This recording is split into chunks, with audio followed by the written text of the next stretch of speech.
Thank you, everybody.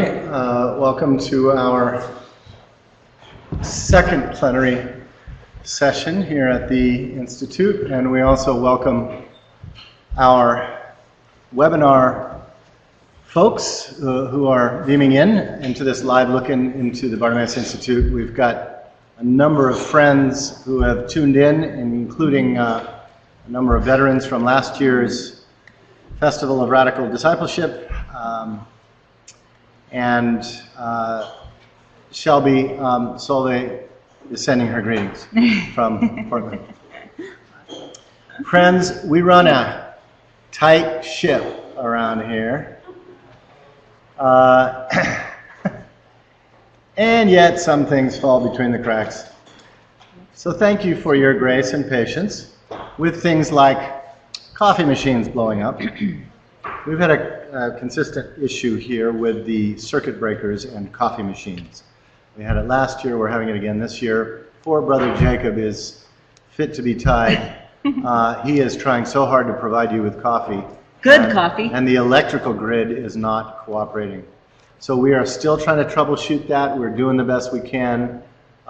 Thanks for your patience, and thanks for not freaking out because you haven't quite had your caffeine fix today. Is the coffee ready now? There is coffee ready now. And Jacob has helpfully labeled the pots, so please go help yourself. That's thing one, glitch one. Glitch two is the schedule that you have in your packet when it comes to the themes of these afternoon plenaries is simply scrambled. And we're sorry about that. We were probably feeling a little scrambled ourselves when we were preparing these packets. So don't worry too much about what the schedule says. Just worry about what we actually are talking about. We are going to talk about Luke 7 this afternoon, Luke 13 tomorrow, and Luke 18 on Thursday. So we will proceed in somewhat chronological order in our Lucan texts. And today we will talk about communal narratives. Tomorrow we will talk about recovering silent stories. And Thursday we're talking about intergenerational trauma. So those are correct. Last announcement, I know our friends in webinar land are enjoying this. And that is breakfast. Apparently a little bit of a Scotia crowd this morning at 7:30 when breakfast opened, and the breakfast crew, being so diligent, really wants to make sure that your food isn't cold, and so we worked out a compromise, which is that breakfast tomorrow will start at 7:45, and you will be here at 7:45 if you're a resident on campus as best you can, so that food isn't cold, and the staff, having gotten up early to cook it and have it ready, won't be sitting around playing Sudoku, waiting for folk to show up. Does that sound like a deal? 7:45 for breakfast? We can't really move it later if we're going to get started at 8:30, so that's what we will do. We understand this morning there are a lot of bags under the eyes of people who travel, so thank you for that. I believe that's all on the issue of announcements, and now, once again, with a warm welcome to our live webinar crew, and thanks to Chris White, who's running this thing from back home in the BCM office, Joshua Grace back at the console. We're going to get started. Now we really dive into the theme of this institute, women in Luke and trauma. And we begin with a story that is known to you and beloved to you. But before we dive in or wade into the story of the weeping woman in Luke, let's look at the verse that immediately precedes it, because it actually sets the context in a very interesting way. The episode that precedes the weeping woman is a rather extended episode, as you see here, Luke 7:18 to 34. Which concerns Jesus' interaction with the disciples of John the Baptist, whom he calls the greatest of those born of women. It's very important to Luke to remind us at several points in this narrative that human beings are born from women. That is one of the many ways Luke is trying to undisappear women from the storyline of patriarchal culture. So Jesus calls John the greatest of those born among women. And if you remember that episode, John is in prison at this point in the narrative and is inquiring what's happening with the movement. And John's disciples come and ask Jesus if he is the one. I guess they'd just been out to see the Matrix. Anybody? Oh, thank you, Mark. Mark Pickles. Thank you. And Jesus responds with a certain amount of credulity. He can't understand that it appears in this generation, as he calls it, prophets are damned if they do and damned if they don't. That is, if they are austere and ascetic like John the Baptist, people won't listen to them because they're austere and ascetic. If they are carousing, hanging out with every sort of people and partying down like Jesus, and people reject them because they're too happy. So that's kind of the punchline. Jesus is sort of musing on the fact that if I dance, you don't follow, and if I weep, you don't weep with me. This brings us to the punchline and the final verse of that episode, which is Jesus sort of concludes his incredulous head-scratching by saying, whatever, what I know is wisdom is known by or recognized by her children. Strange warning to the skeptics resisting his message. Now, the Greek students here will recognize immediately the term Sophia, and Greek students, male or female noun? Female. This term, wisdom, is related to its sister noun in the Hebrew Bible. In Greek, Sophia, in Hebrew, Chokhmah, both feminine. The most famous articulation of this notion of lady wisdom, or wisdom in female personified form, in the Hebrew Bible comes from this text in Proverbs 8 and 9, which portrays wisdom as not just a woman, but as a prophet, a female prophet, who is trying to get the attention of the people of her village. So, as you can see, she urgently takes her stand, crying out on the heights, beside the way, at the crossroads, in front of the gates, at the entrance of the portals. Somehow this woman is getting all around at the strategic places of traffic in the village because she's trying to get the people's attention. Now, what's remarkable, of course, about this portrait is that in this highly patriarchal traditional culture, women would not really have been appearing in public at all, much less crying out and making a big scene, much less in the most public strategic places of the village or the city. So this is already suggesting this idea of Lady Wisdom, Sophia. It already anticipates the inconvenient woman who is making a scene. Women were largely sequestered at home in patriarchal society, but Lady Wisdom's message of injustice breaks gender taboos in both its insistence and its persistence. And then in Proverbs Chapter 9, and I love this medieval picture because it's a picture of a woman teaching all the men. Sophia is pictured setting a table for a feast to which all of those without understanding, we would call those the clueless, are invited. That would be folks like me. Both images of Sophia in Proverbs 8 and Proverbs 9 are profoundly maternal. The wise crone demanding a hearing in the public square on one hand, and the hospitable householder offering to set a table on the other. So Jesus and Luke as narrator is getting us ready for this next scene by invoking literally the deep iconography of Sophia, Lady Wisdom. He's getting us ready to deal with a text that is so important, so central to the consciousness of the early church, that it is one of the few gospel scenes that appears in every single one of our gospels.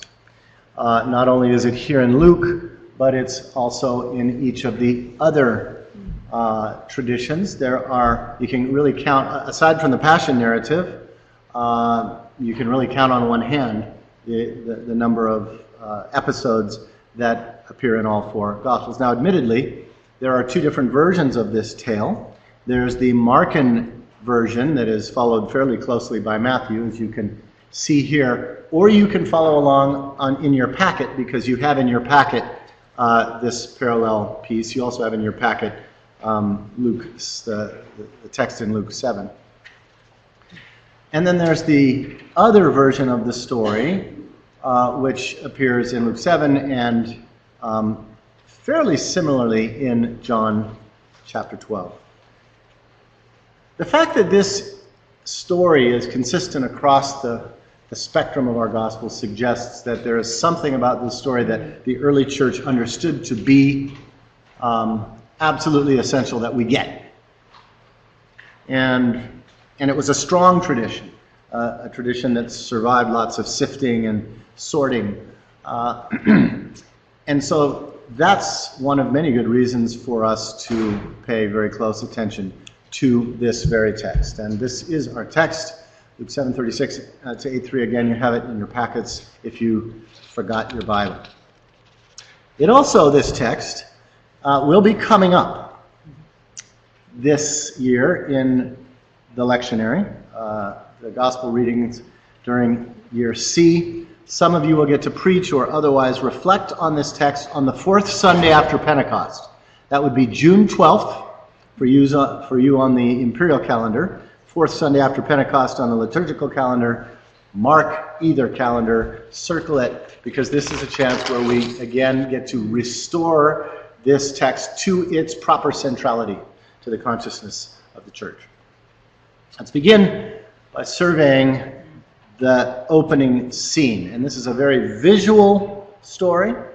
It's a very dramatic story, and we're going to try to underline that by acting it out a little bit. It begins with the phrase setting up the scene. He was invited.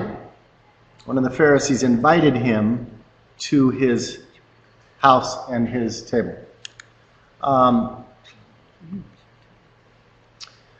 This is a formal request. The Greek term here suggests a formal request. He reclines, assuming the position at the table, right? Because actually people don't sit, they are lying, Middle Eastern style. Now, our assumption in this text, as rather credulous readers of these stories, is that if Jesus got a formal invitation, when he comes in to assume his place at the table, we assume it must have been some sort of place of honor. That Jesus was an honored guest, right? Because we imagine, well, if we're going to invite Jesus over for dinner, we're going to give him some kind of place of honor. And that's a fair enough assumption. And in fact, the fact that he did have a place at the table meant that he was in a household of the elite, because peasants would have eaten on the ground. So he's in a fairly well-to-do house. So far, so good. And then it all goes to hell in a hurry. Enter the woman in the city, of the city, in some translations. Such a kind that is of the city, a classical idiom in Greek. This would appear to be a euphemism for, how shall we put this?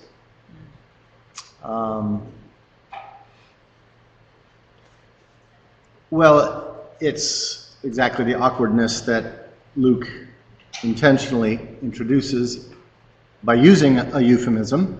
We use euphemisms all the time to talk about these kind of folk who life has forced to selling their bodies to make a living.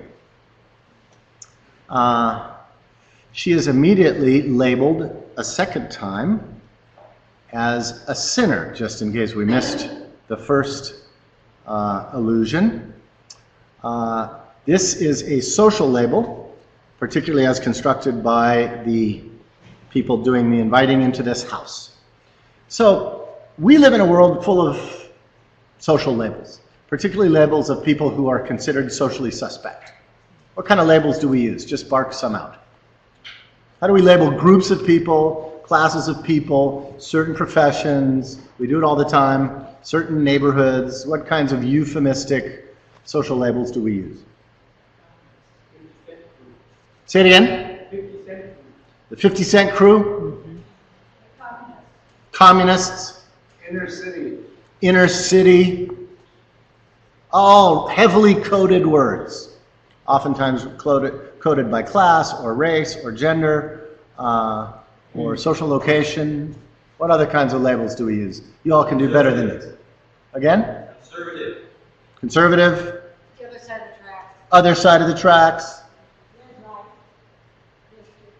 Mm-hmm. Ghetto, right? Gangbangers,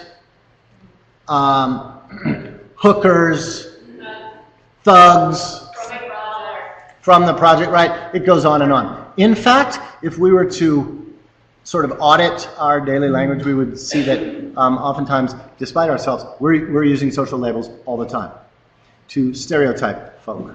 So this woman is someone who is doubly socially labeled. But here's the kind of interesting thing that Luke immediately introduces. He says she learned that he was eating at the Pharisee's house. So she brought a jar of ointment. First question arising in our heads. How did she find out? How did she know? Was it word on the street? Was it through the coconut wireless, as they say in the Pacific Islands? Mm-hmm. How did she get this word? And beyond that, how did she know the way to this house? Interesting. What is introduced into this story is both the distancing of this double pejorative social labeling, but now the sudden introduction of street knowledge, street boldness, and street smarts that can navigate to where something is happening. She clearly has a relationship with Jesus. She's somehow tracking Jesus. Jesus clearly has a relationship with her because she clearly has gotten the memo that where he is, she also is welcome. And she also apparently knows where Simon the Pharisee lives. I don't know how. And she clearly feels enfranchised enough to bring something very precious as a gift, as we find out in the very next phrase, not to the host, but to Jesus.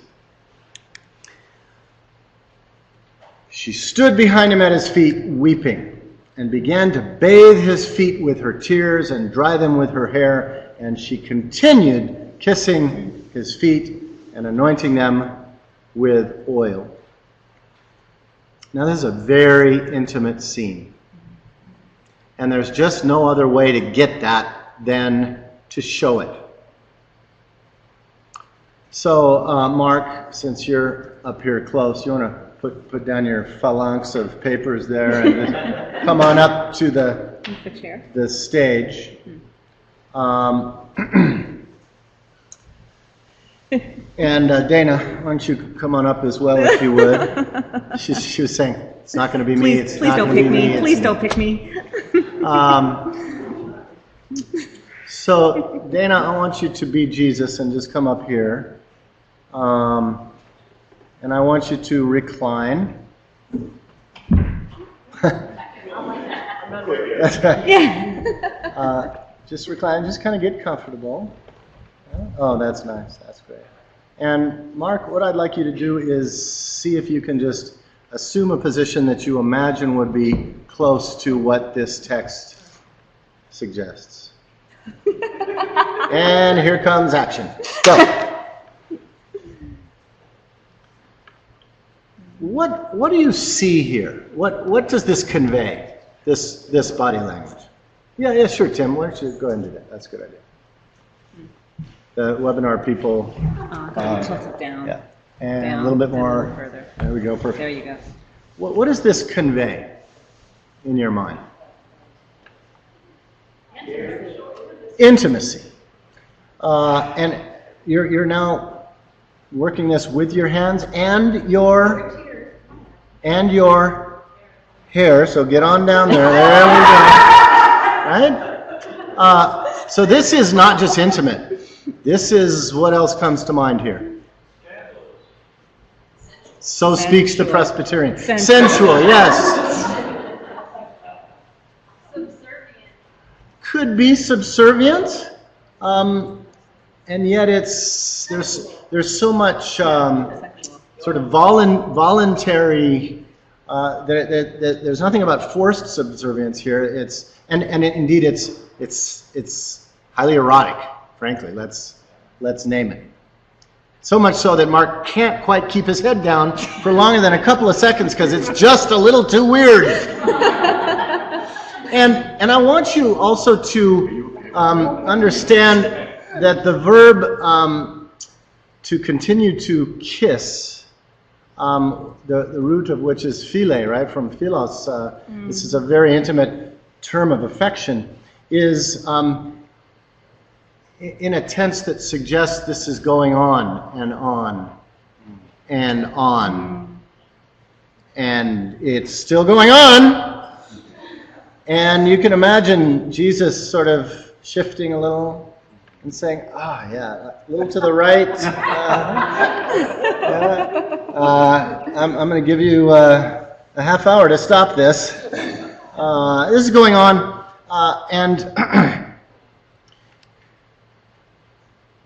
And this is suddenly the centerpiece of this scene. It's completely scandalous from the point of view of what we would be expecting at an ancient meal presided over by men.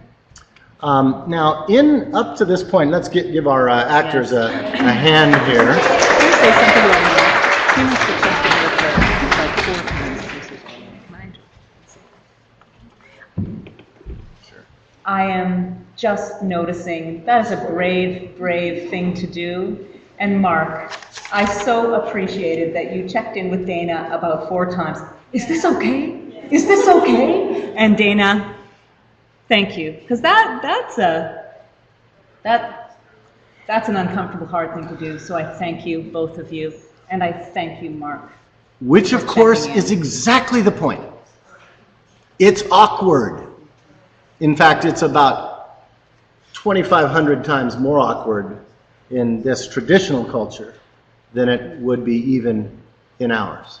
This is an uber awkward moment. Now, this woman is weeping and weeping and weeping and weeping, and we're going to see some images in a few minutes from Picasso of the weeping woman. In traditional culture, and this would have been true of first century Palestine, it was often the woman's social role to express grief. Right, the emotional body had a gender division of labor, and it was women who properly expressed grief. Now here's the part that most of us don't get. Do you think this was a quiet, sort of contained grieving? We're told several times, this is weeping and tears are flowing. How many of you have been in cultures where grieving is not sort of interior and quiet and contained, but actually super externalized and loud? How many of you? What does that sound like in some of your experiences? Just to give the rest of us wasps, button down people. What is this? What's the soundscape, Richie, of that? It's loud. It's loud. It stirs you to the core. Sometimes it doesn't sound good. Yeah. Yeah, it's wailing, and if you're not used to it, you're like wondering, is something wrong? And it's super sort of out. It's primal. It's out of propriety. And in wailing cultures, they don't care. This isn't about you. This is about me wailing. And if you can't handle it, that's your problem, because this is my grieving. And man, our culture is a very long way from that. In dominant culture, North America, not only are we a far cry dominant culture from loud wailing, but very far from public displays of grieving in this sense, which are actually very disruptive and make people immediately uncomfortable in our public spaces that are locked down by dominant culture propriety. Does that make any sense? All of this is being radically challenged in this scene. Up until this point in Luke's narrative, Jesus consistently commends women for their weeping. And in fact, in the very previous episode, he was criticizing people. We weep and you don't weep with us. We dance and you don't dance with us. But he commends women for their weeping. He weeps with them, the weeping widow of Acts chapter earlier in chapter 7. He even says famously in the Sermon on the Plain, "Blessed are those who mourn, who weep," in Luke. But there's also, Jesus seems to recognize that it's costly for women to be carrying all of this emotional freight for the whole culture. And he talks about weeping too much, and he wants to somehow recognize that weeping can be healing, but he knows the cost of weeping because this mourning is coming from somewhere. And it's coming from places of violation and violence and poverty. And so Jesus also seeks to embrace weeping as healing, as we'll see in a few minutes. So, blessed those who weep now. He seeks to comfort the widow of Nain. Don't weep. These are the texts that I just referred to. Back to this scandalous scene unfolding in Simon's living room. Here is this woman, and she is using her hair as part of the drama, and this suggests that she would have unbound her hair, which would have been also not something that an unrelated woman would ever do in the company of unrelated men in a patriarchal society. So you've got the unbound hair, you've got this loud grieving and weeping, you've got this intimate somatic contact, all of which we might say is making an impact on Simon's dinner banquet. And the very next scene is Luke at his classic understatement. Now, when the Pharisee who had invited him saw this, how long do you think it took him to see this. Talk to me about the split attention here. On one hand, the attention is all on the male company. But underneath that attention is the sort of scandal of the attention that this woman is commanding. But he can't name it except in terms of what it's doing to the male honor.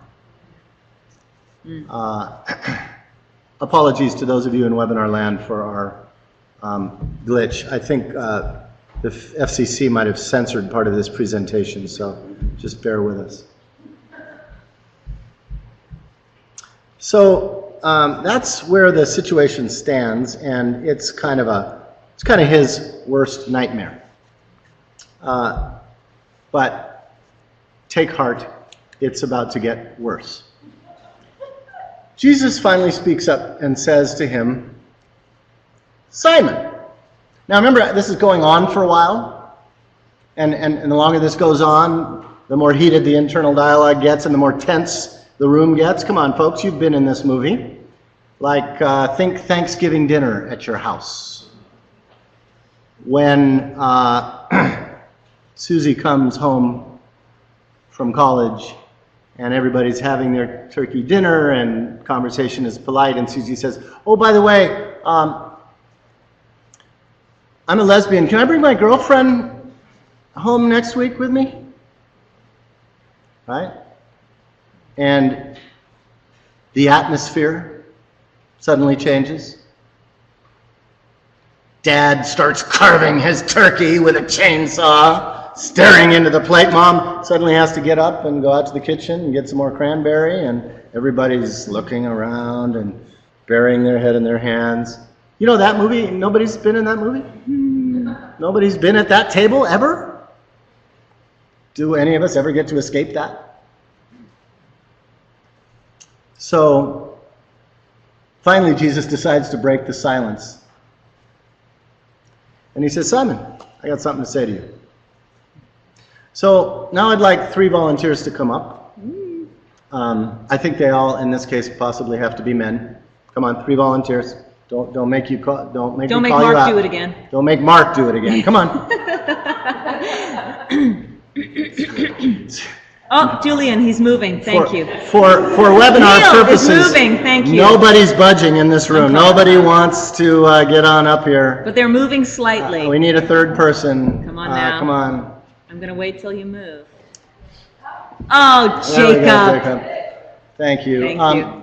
Neil, you can look at your text there. That's your script. I want you to act this out in the emotional way you think might have released the tension of a fair amount of time in which this scandal was building up in the room. How might you speak that? This is your acting class. You're Jesus. Yeah, you all, we're going to get 3 different versions of this, of each of you doing Simon's line. So, Jesus' line. no, Simon's line. This is Simon breaking his silence now. Okay. And is someone going to feed me Jesus line, or am I just Say the gonna Jesus line. speak? No. So I'm gonna have He's something to being- say. Simon, I have something to say to you. Thank you. Okay. I needed that. Teacher, speak! Say what you need to say. I need you to say something right now. All right.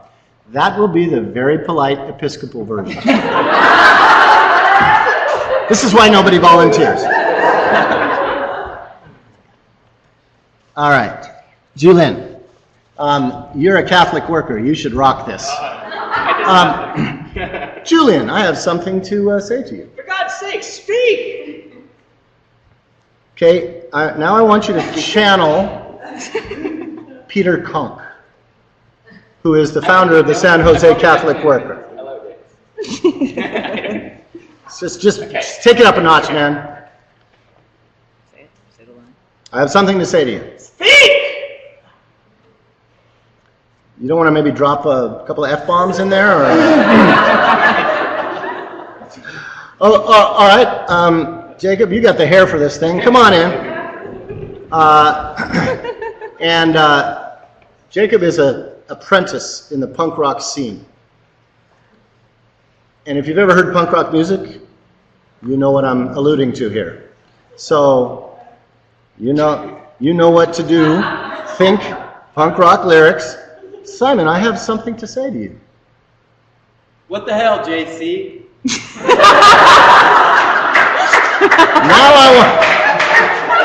Now I want you to sing that punk rock style. What the hell, JC? Even more, I could understand that. Give me even more. What the hell, JC? Punk rock style. Let's give our participants that.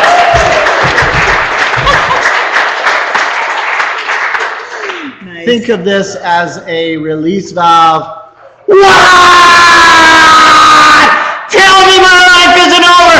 Tell me I'm not screwed. Tell me this is some kind of a joke. Something along those lines. June, circle it in your calendar. You get to be in this movie in church. And just when you think it couldn't get worse, Jesus begins to tell a story. Oh, a certain creditor had two debtors. One owed 500 denarii and the other 50. And when they couldn't pay, and I'm thinking maybe Simon says to himself, oh, wow, okay, wow, great. At least he's telling me something I can understand. He's talking about debtors and creditors. Most of us around this table, we are creditors. Now he's talking about something we understand, which is people who owe us money. He started to speak our language. Okay, maybe this is all going to come around. There's some kind of object lesson. Okay, this is great. Yeah, we know all about people who owe us money. And we know all about people who can't pay. And so Jesus got his attention, and he says, okay, we're with you. They couldn't pay. So he canceled the debts for both of them.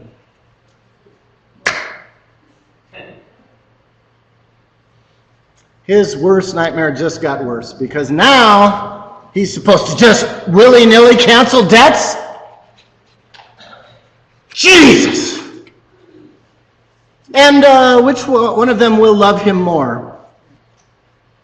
Now here's where we get the next line.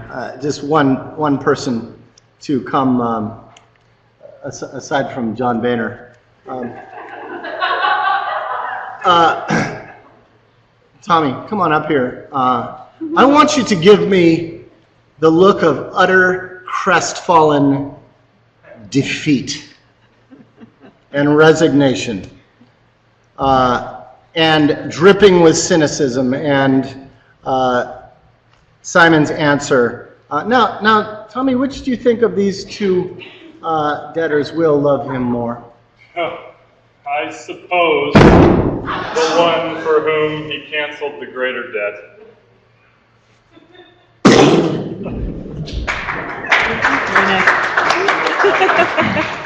I don't know. I love that look of just utter disbelief.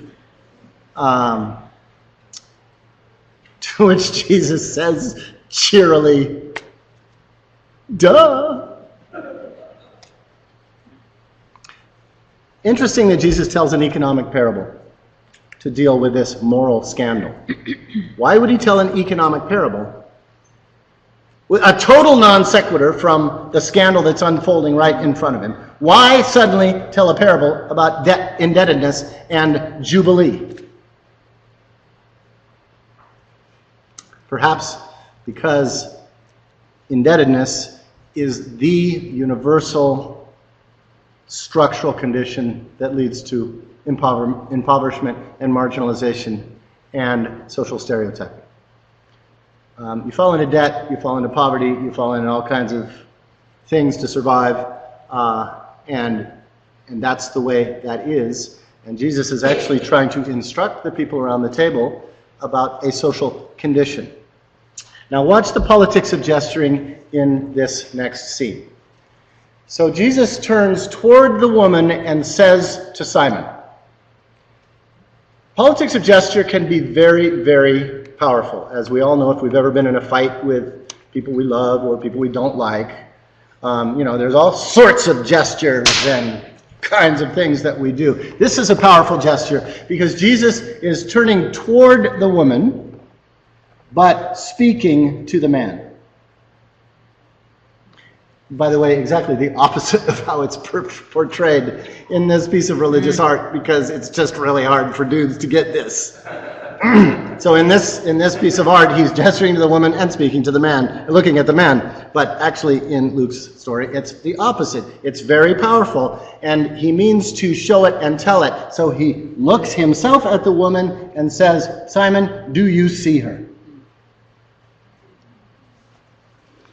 And this is, of course, the point at which the story begins turning, and we realize that this whole story is about whether this woman is visible and how she is visible or invisible. And now comes this litany, and understand that Jesus is a guest at this guy's house.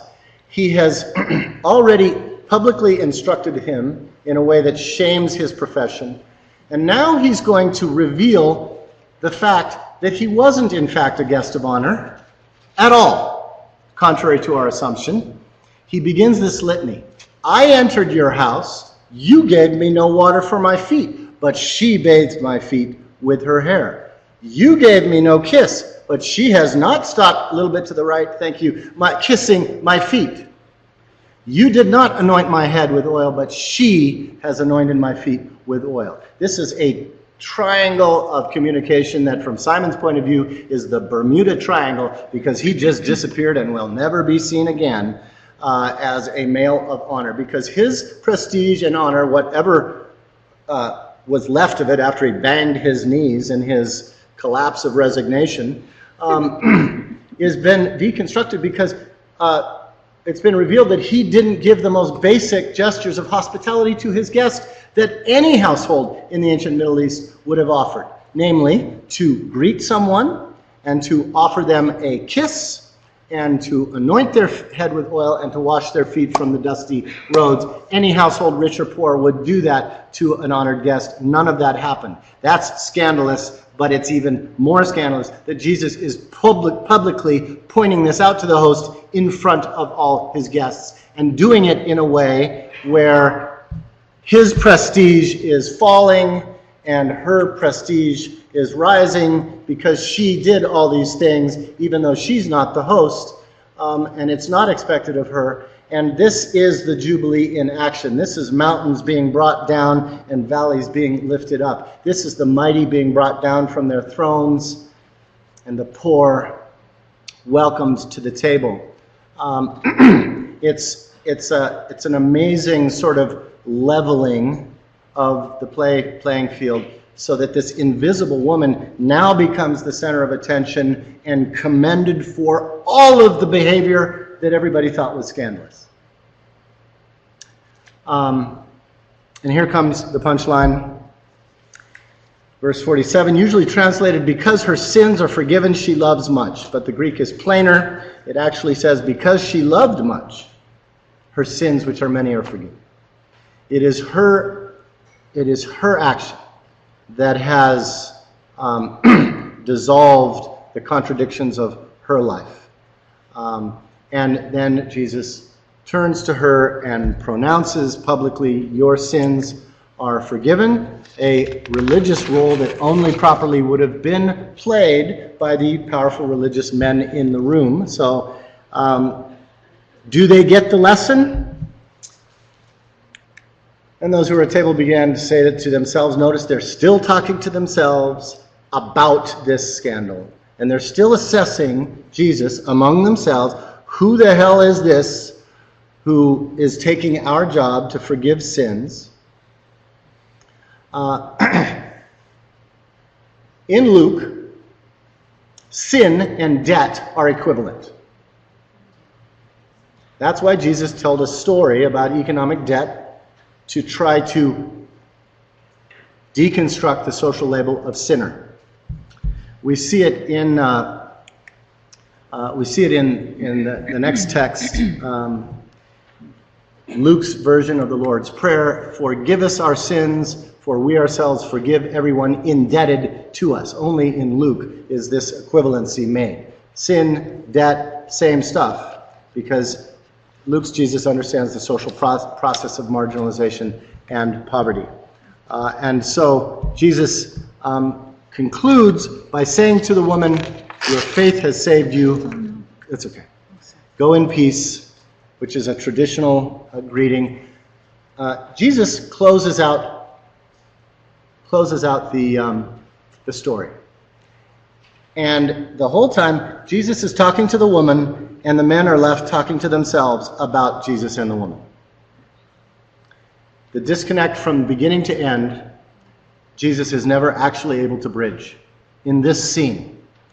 But Luke wants us to understand this as a social analysis. He's trying to describe the very fabric of the problem of wealth disparity, the problem of patriarchy, the problem of purity codes, the problem of insider-outsider, the problem of center and periphery. Well, this, of course, is the moral to the story, as you can see. Well-behaved women rarely make history. You have pictures of Dolores Huerta and Dorothy Day and Ella Baker there, three of the great women in our recent history. The epilogue to this story is interesting because Luke goes on to say, so this party ends in a disaster. We don't know if security was called and they were hauled out, or if the whole thing dissolved, collapsed, or there was fist fights. We don't know what happens. All we know is that at the center of this storm of male hostility, Jesus gives a traditional greeting to this woman, peace be with you. It's an amazing moment of the eye of this storm. Soon afterwards, Luke tells us, he went on through the cities and villages, proclaiming and bringing good news of the kingdom of God, and the 12 were with him, as well as women who had been cured, Mary and Joanna and Susanna and others. So now Luke comes out of the closet to say, this is a community of men and women. That has not been the case up until this time in terms of the discipleship community. It certainly was the case in terms of the beginning of Luke's story, where women have a voice and actually men lose their voice. So Luke's been laying the groundwork for this, but now here we have a full-fledged moment in which this is a community of discipleship. My own conclusion to this story is summed up in a sort of an aphorism from one of my mentors, Philip Berrigan, who says, the poor tell us who we are, and the prophets tell us who we could be. So we hide the poor and kill the prophets. This story is about a woman who is invisible and poor and marginalized, who is brought into the center of the story and recognized for the dignified gifts that she brings that transform that space and problematize that space. And the question swirling around that in the eyes of the establishment is this guy a prophet or not? And of course, that's the ironic question, because if he is in fact acting as a prophet, that's very inconvenient. Indeed, this woman is acting as a prophet. Now, I want to just say two more things before turning this over to Elaine.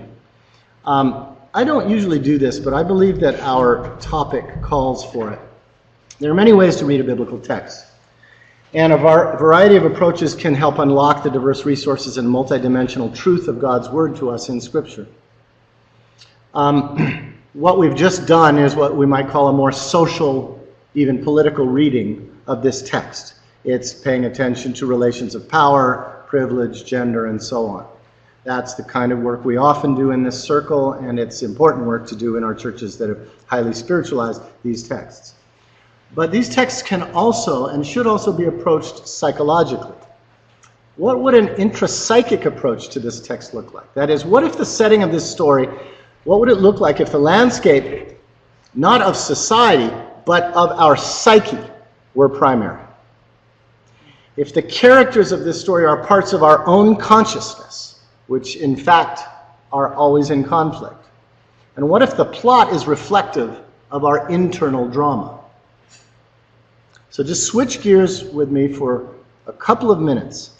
What if this room, the room in which this banquet takes place, symbolizes our soul in conversation with itself? Could this woman represent our deepest trauma? inconveniently coming to the party, seeking a safe place to be recognized, to be attended to and to attend, bringing gifts, even if dark gifts, of love and lament. And if that were to be true, could the men in authority around the edges of this story represent the many voices of resistance and condemnation and disinterest that play in our own heads all the time, trying to ignore trauma? The authoritative tapes playing in our heads, telling us, don't look at her, don't look at her, don't look at her, don't look at the trauma, ignore the trauma, the fears we have of touching or even looking.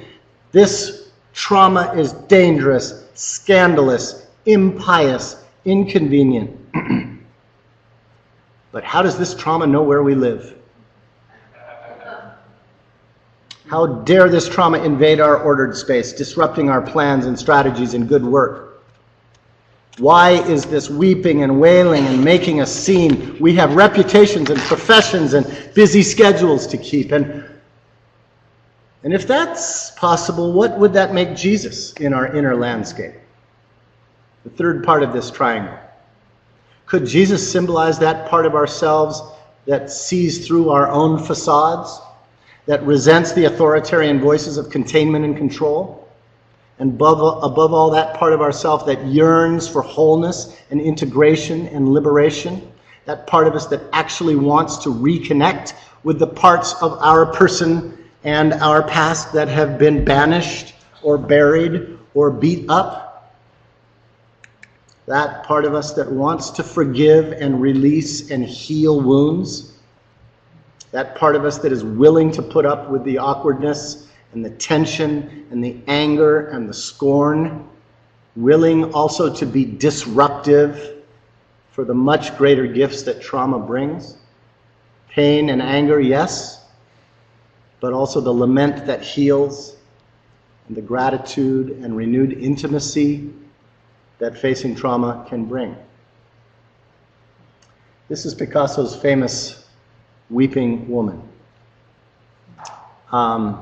And Jungians work with this image in therapy sometimes, talking about the tears and what they represent, the healing power of tears, the tears that are often suppressed into the shadow side because we're unable or unwilling to express them publicly.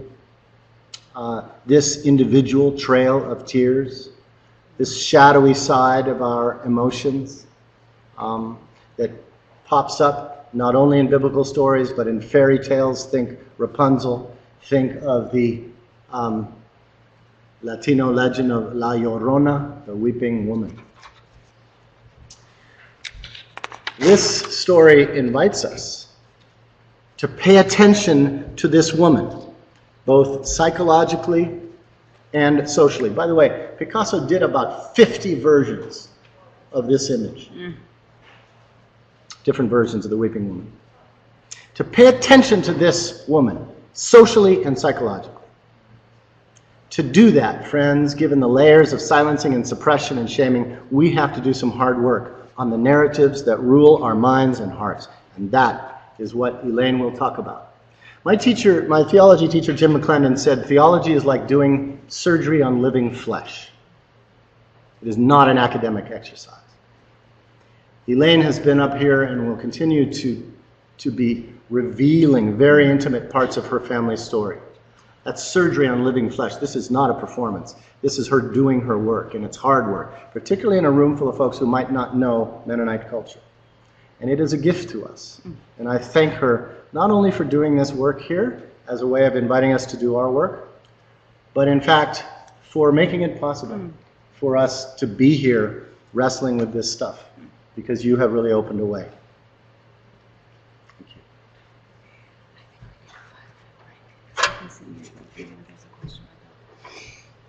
I just want to see that Simon here. When the Indian first landed on Turtle Island, they encountered native inhabitants. They said that they met true alien or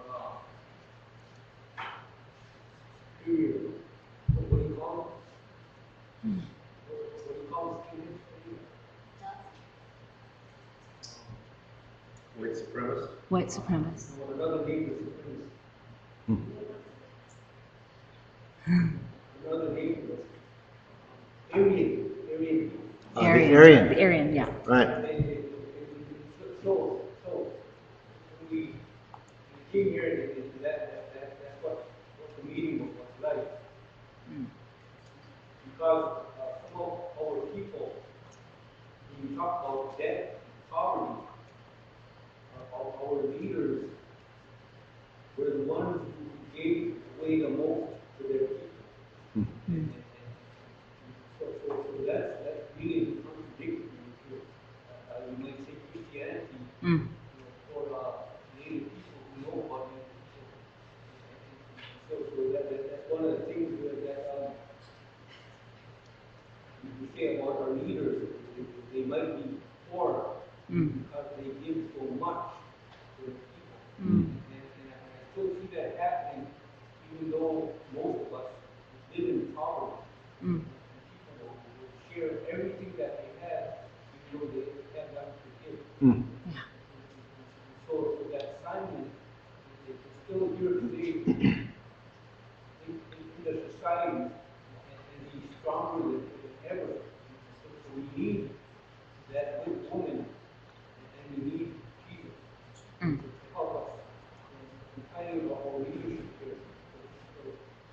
For harmony and peace and love and all the good stuff that we need from one another. Thank you, Bill. I'm going to invite us just to stand in place. This is not a coffee or a bathroom break. It's just a stretch. And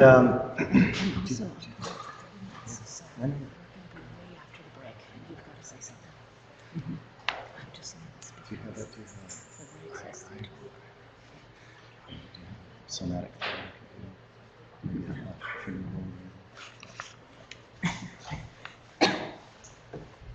Invite us to do in our body what will allow us to remain awake in the hot afternoon. You can do this at home on the webinar too.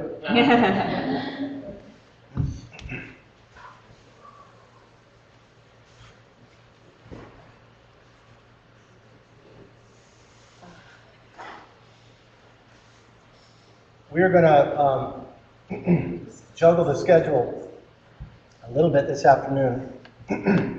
Elaine's going to do a piece, sort of bring this home to communal narratives. And then we're going to invite you to meet in your small groups and take the entire rest of the time in small groups. We'll forego the report back so that we have maximal time in small groups. So small group leaders, please keep that in mind. We won't try to do a report back. We will simply return for a final closing just before our 5 o'clock end of session. Everybody got a little bit of blood flowing again?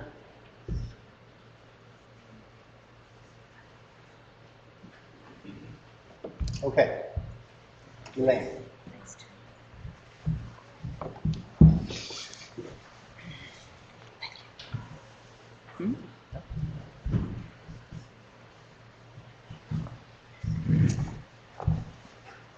History, wrote the great American poet Maya Angelou more than 20 years ago, despite its wrenching pain, cannot be unlived. But if faced with courage, need not be lived again. Facing painful history is indeed wrenching. But a first step in dealing with trauma is to acknowledge events of the past, which hold power over our personal and political unconscious. Victims need to find healing, and perpetrators need to change patterns of behavior that led to the inflicting of trauma. In North America, we settler descendants tend to work very hard to avoid difficult conversations about past and present relationships with Indigenous peoples, African Americans, and other historically marginalized groups. We don't feel a need to take responsibility for past wrongs, such as the dispossession of Indigenous peoples or the violent removal of millions of Africans to the Americas in the slave trade. So for most of us in the dominant culture, the truth of historic violence gets buried under the heavy soil of denial, rationalization, and/or amnesia. But people who carry a traumatized history look at the matter very differently. For example, Wendy Rose, who is both Hopi and Miwok, wrote these words during the Columbus Quincentenary in 1992. Nothing of the past 500 years was inevitable. Every raised fist and brandished weapon was a choice. The decision to center the native truth was a choice. The decision to manipulate the knowledge of American history was a choice. With my relations around me, I go into mourning, but I go angry, alive, listening, learning, remembering. I do not vanish.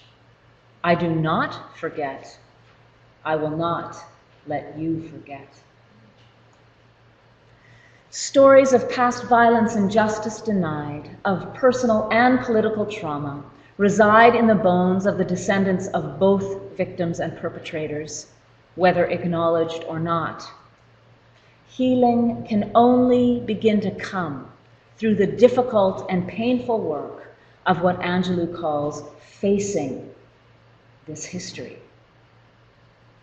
As I said last night, there are two essential, demanding yet transforming tasks facing us as a dominant culture.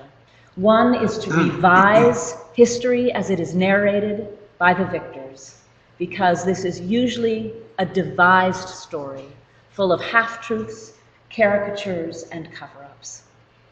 The other is to remember the story of victims, which typically is dismembered from the official story and history of the body politic. So our work is to uncover more of the truth about our own stories and help restore the voices of those whose stories have been left out. This is the work for us of the dominant culture of historical responsibility, which can lead to what I call restorative solidarity, which I will talk about further in a few moments. I also noted in last night's introduction that I've been exploring how to do this work in my Mennonite community. And again, I want to emphasize that I'm using my story as a focal point, not because it is more important or illuminating than other stories. Indeed, we heard those of us in my Exploring Trauma this morning class, we heard from Sue Park-Her about the Korean American story. But we, Sue and I, both feel it is our duty to articulate these stories in order to demonstrate how we are doing this work, try to illustrate broader principles that we are outlining this week, and more importantly, to inspire and equip the work you will do with your own story. So this afternoon, I want to briefly look at how our communal narratives, the dominant settler or dominant narrative, often exhibit selective memory and distortions. And of course, this continues to devise and demember. And as I'm describing some of the resistances in my community, I invite all of us, but especially those of us who are settler descendants or newer immigrants to North America, and that is most of us in this institute, into this process of reflecting on the narratives in our family or our church or our ethnic cultural community. Now, unlike most other settler groups, Mennonites tend to stress the importance of knowing our history. Indeed, it is common for Canadian settler Mennonite families to produce genealogical and popular history books. You will probably not be surprised to know that my family has no less than 7. However, rarely do these narratives include stories of our Indigenous neighbors. One Mennonite leader confessed, quote, "We see significant ignorance around Aboriginal issues and a general acceptance of dominant society perspectives, even in the congregations that are engaged in Indigenous issues. There is ample evidence that our people simply do not know the story of colonization." In workshops with settler Mennonites, I've facilitated a timeline exercise in which we construct a parallel chronology of our migration story on one line and Indigenous history on the other. So what was happening when our Mennonite ancestors were coming to settle on the prairies of Canada? Most of the participants in my workshop knew in great detail about their families and community history. So the top line was very full of all sorts of anecdotes and stories and dates and migration movements, a very, very full top line.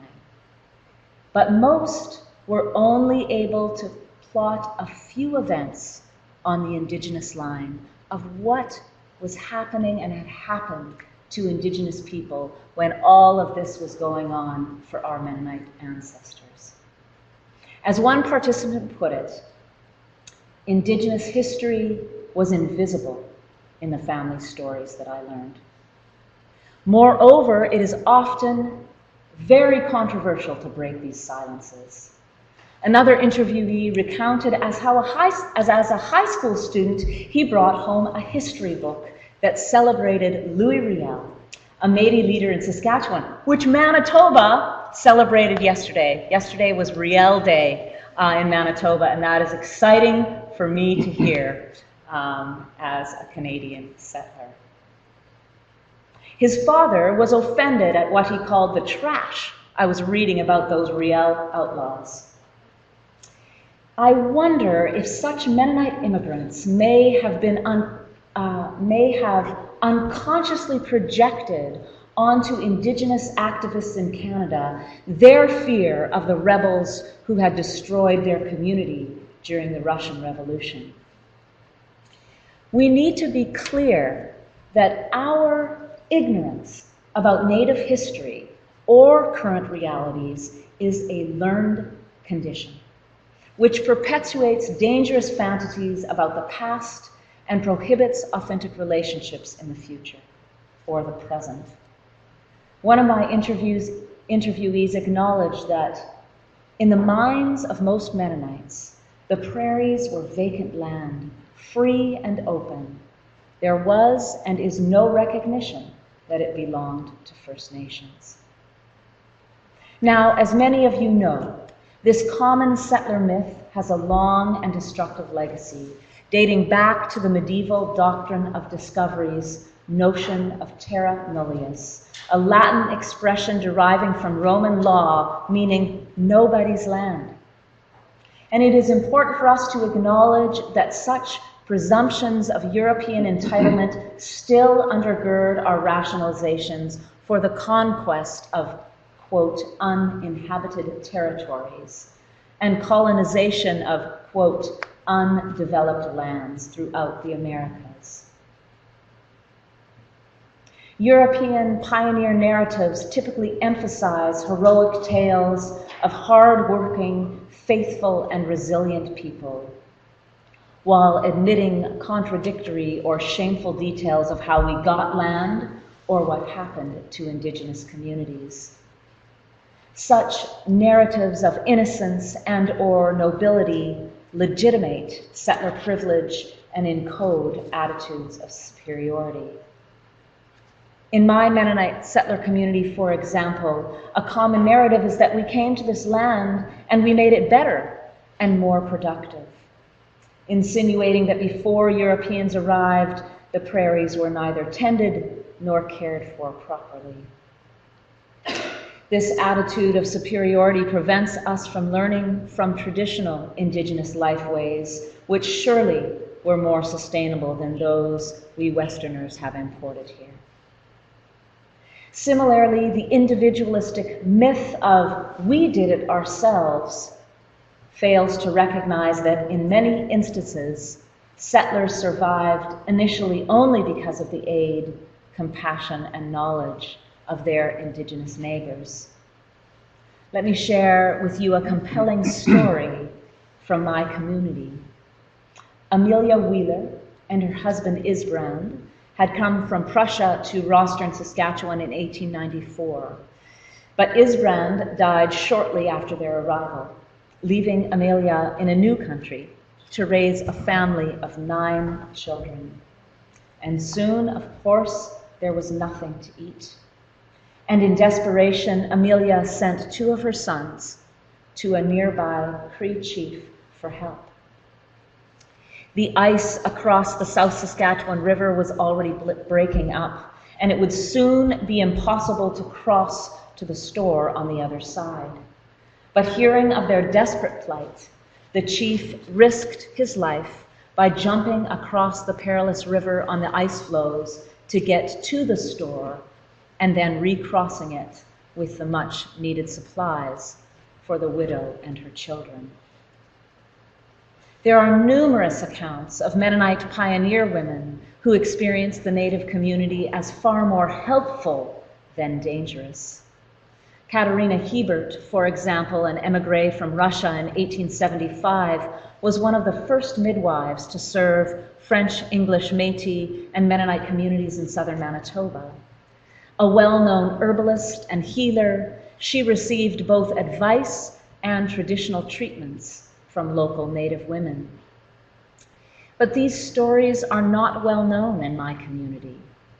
And the combined self-perceptions of immigrant survival and settler hard work has indeed led to a superiority complex among many Mennonites, especially when comparing ourselves to Indigenous peoples. One participant summed it up. The thing I hear most about is our overcoming. Bad things happen to us too. And look what we did. We survived, and look what we've become.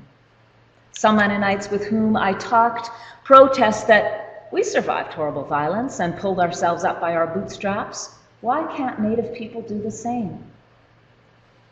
This attitude is a double devising of history.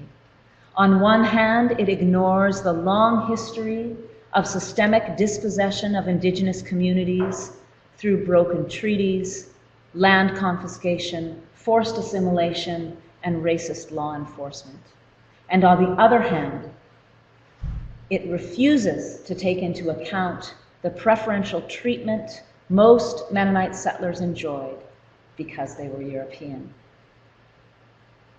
Our Mennonite narratives about toughness and resilience also seek to assure us that we were not damaged by the violence our ancestors experienced.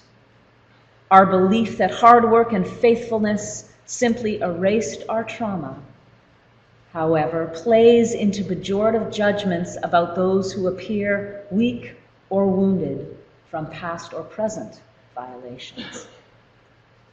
It also likely undergirds Mennonite attitudes of either paternalistic charity or antipathy towards Indigenous peoples.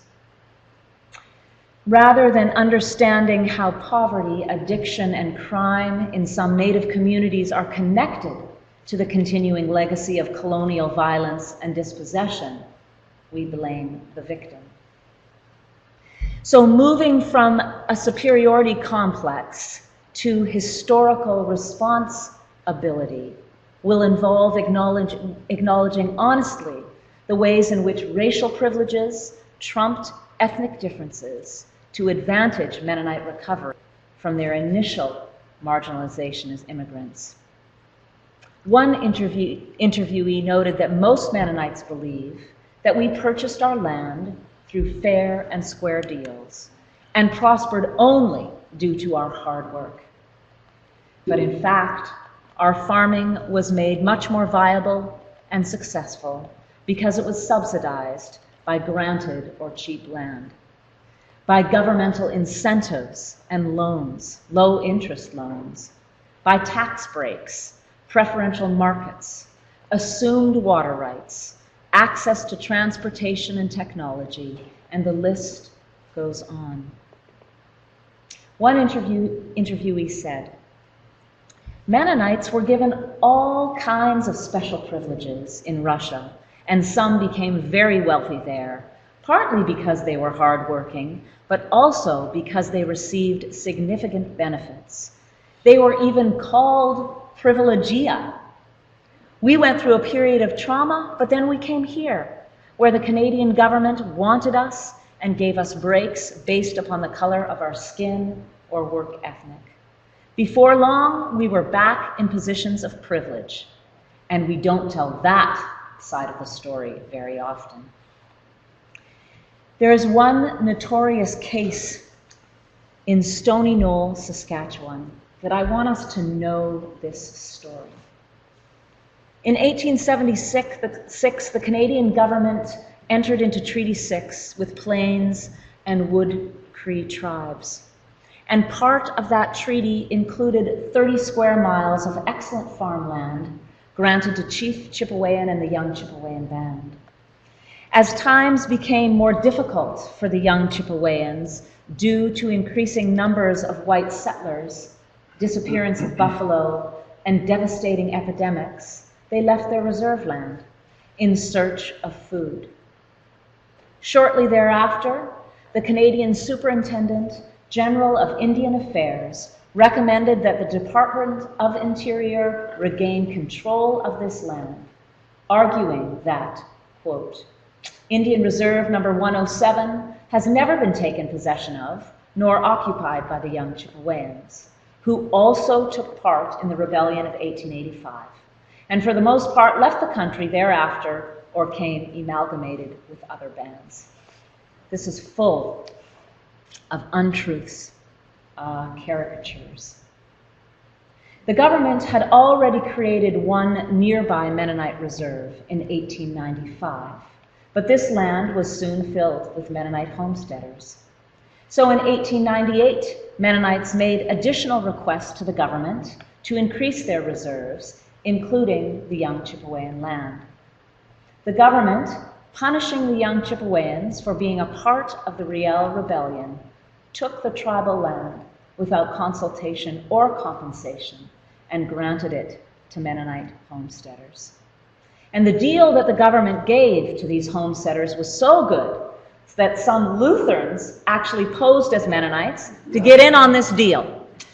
And so now, Stony Knoll, a sacred site of the young Chipewyans, is presently split in two, with half being owned by Mennonites and the other half being owned by the Lutheran Church. Our communal narrative must no longer conveniently overlook these parts of the story. One of my workshop participants, after pondering our timeline exercise and how little we know of these Indigenous stories, said, "For the last 150 years, we have been growing more and more wealthy on stolen land, while Indigenous people have continued to be disenfranchised." Jim Bear Jacobs, who we worked with at our Bartimaeus Institute last October in Minneapolis, taught us that from an Indigenous perspective, the land holds these stories, and we settlers need to learn them. And so these communal narratives are also geographic narratives, and the land of Stony Knoll carries these stories. And the land on which your people, if you are from the dominant culture, the settler culture, the land on which your ancestors settled, also carry these stories. Lastly, we can also reread our communal narratives by telling the truth and learning about settlers who did the right thing. And though these stories feel somewhat far and few between, it is good work to unearth them and share them to inspire similar actions. As the struggle for land justice for young Chippewyans came to Mennonite attention, there were some in the Mennonite community who became very fearful and were afraid of losing their land. And so to this day, some Mennonites continue to be uninterested at best and hostile at worst to the struggle for justice for the young Chippewyans. But there was one Mennonite elder, Abe Funk, who pioneered a very different response. In 2006, Abe, representing local Mennonites, signed a memorandum of understanding with the young Chippewyans and the Lutheran Church community at the first joint settler-native gathering at Stony Knoll. And according to young Chippewayan leaders, this was the first time in Canada that settlers got behind an Indigenous land claim. And from early on, Abe was in relationship with his Indigenous neighbors, and his son, pictured here, Ray Funk, describes the gift that his father gave him. And here's his story. When I was 10 years old, the deal with my dad was that if I picked rocks until noon in the field, and those of you who have any farming background know what hard work it is to pick rocks out of the field, if I did that until noon, I could play with the other kids in the afternoon. Well, my dad was renting land from Beardy's, the local reserve, so at a young age it became very comfortable to be friends with Native kids that I otherwise would not have met. This is the biggest blessing of my life, is the way my dad went about building relationships with local Indigenous peoples. Now Ray is a local politician and is developing a way for Mennonites to address some of the historic land injustice in Canada, and he explains it this way.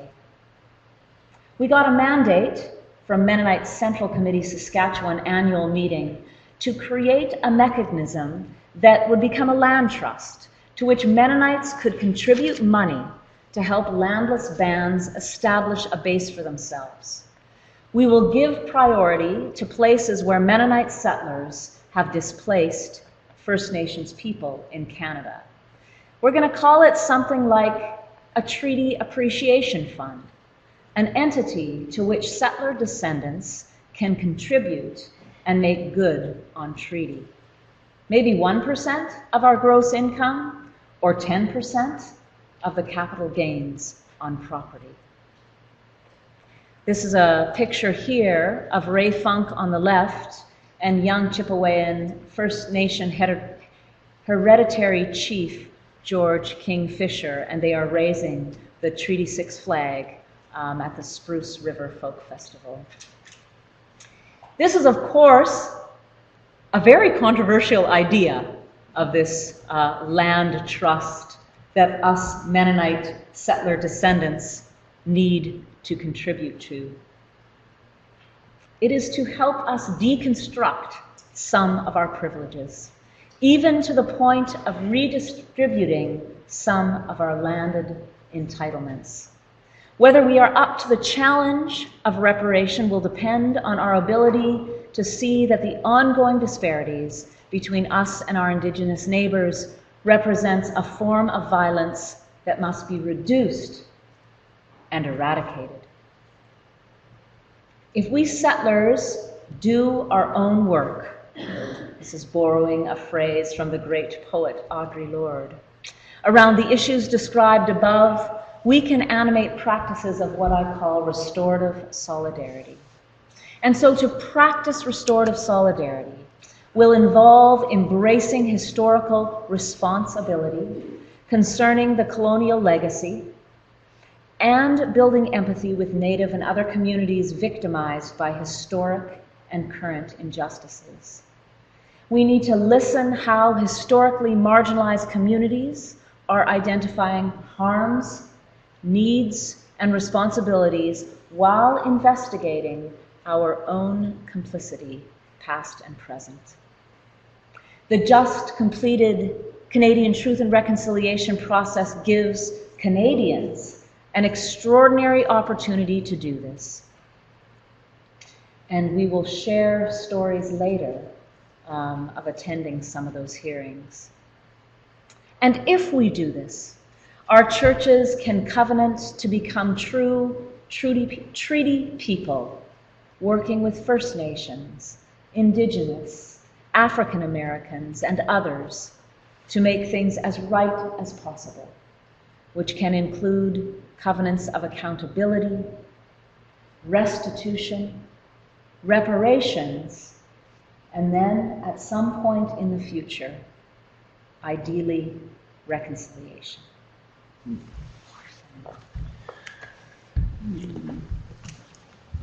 So we want to thank our webinar folk, and Chris, this is a cue to you to sign off and thank on our behalf all the webinar people who have been part of this presentation. We're going to take a break over here at the camp, so thank you all for tuning in from all 4 points of the North American compass. We always appreciate it when you are with us. Thank you.